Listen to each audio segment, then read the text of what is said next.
The following program is video supplemental instruction. VSI is brought to you by the Teaching Center, UF's Learning Support Center, www.teachingcenter.ufl.edu.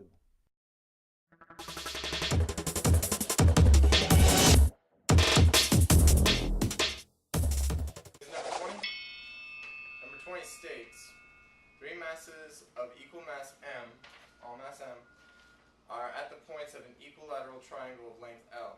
The gravitational force on one of the masses is given by xm squared over L squared. What is x? So we're looking for x here. This is the diagram of what the equilateral triangle will look like. I went ahead and made designated each of the 3 points A, B, and C, and I chose A for what we're trying to do. That's the one mass that is feeling the force from B and C. So I chose that one. You can choose any of them. That's the one I chose. So to make this a little bit more clear as to what's happening, you have the equilateral triangle,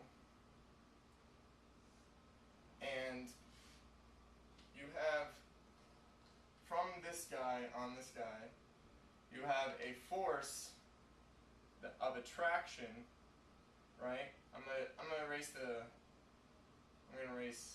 lines. Okay. You have from this guy on this guy, you have a force of attraction. Same thing here. Force of attraction. That's what gravity is. It's an attractive force. So, what do we know about these two forces now? We know that this force is pretty much going to be equal to this force because they all have the mass m and they have the same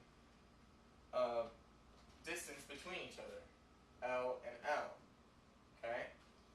So, how do we get there? Well, the general equation for force dealing with gravity is Gmm over r squared, right? With this, we don't have a big M, we just have two little m's, and L is the r. So, how do these forces come about? This force is the same thing. For this, we have force 1 and force 2. Alright, force 1 and force 2 going on, or let's do force C and force B to match up. Force C and force B. Force C has each one of these, as you see, they're at an angle, so we need to split up into x and y components. Force C is equal to, force Cx is equal to Gmm over L squared. Force Cy is equal to 0, because there is no y aspect.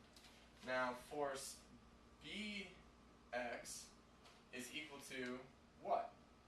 We know that force B is equal to the same thing, Gmm over L squared, but it's at an angle, so we need to split it up. So now we have cosine 60 G m squared over L squared, right? That's for B, which can be then cosine of 60 is equal to 1/2 Gm squared over L squared. And then we go to Fc or Fby, which is equal to sine 60 Gm squared over L squared, which is then going to be equal to root 3 over 2 Gm squared over L squared. Okay? Now we know that we have an x, x, y, y. We can add them together. 0 and this is just going to be that. So let's make force B plus C on a separate triangle, so it's visually easier. B, C. So we have force C plus force B, so then this is force B plus force C. Okay? That's what we're looking for. So that has an x aspect and a y aspect just the same. So we have to add the x's, and then there's only one y, so that becomes a little bit easier. So let's add the x's and then just keep the y. The x's are 1/2 gm squared L squared plus gm squared L squared. So 1.5 gm squared over L squared.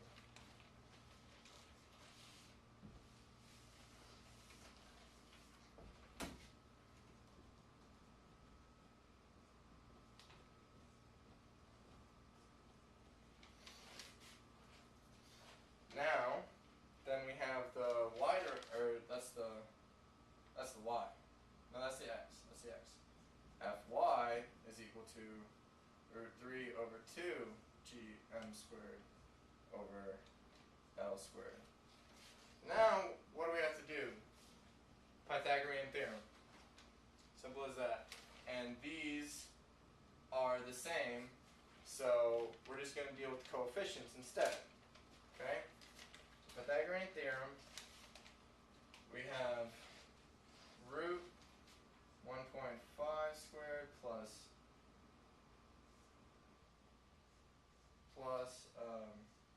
root 3 over 2 squared is equal to what? That is equal to 3. Root 3.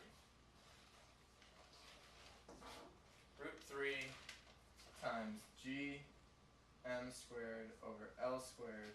So root 3 is x. Okay? The Teaching Center, UF's Learning Support Center, www.teachingcenter.ufl.edu.